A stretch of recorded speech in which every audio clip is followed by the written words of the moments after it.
Just one day before Vishwakarma Puja, the artisans are in trouble due to heavy rains in the city.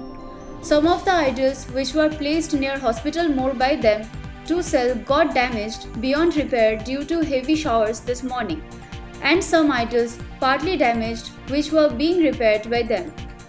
Due to the damage, the artisans have undergone a huge loss.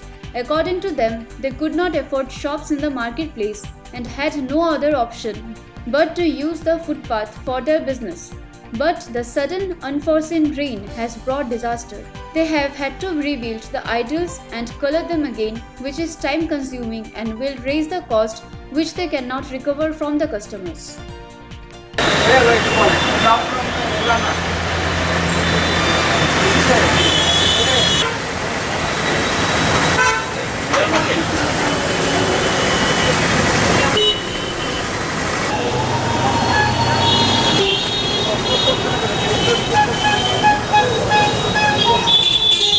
এটা আমাদের double খাটনি হচ্ছে আর কি, double খাটনি। এখন আমাদের একটা সুবিধা করে দিলে একটু ভালো হয় আর কি।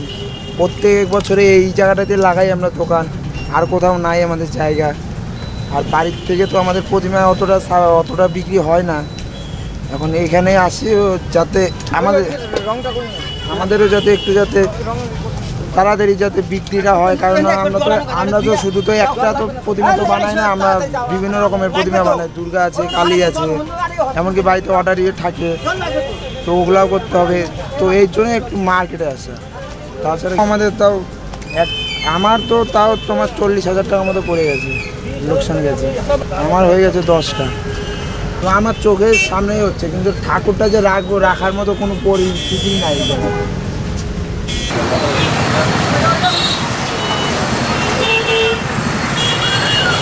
আপনার ঠাকুরগুলো জলে ভিজে গলে গেছে, এখন নতুন করে বানানো হচ্ছে।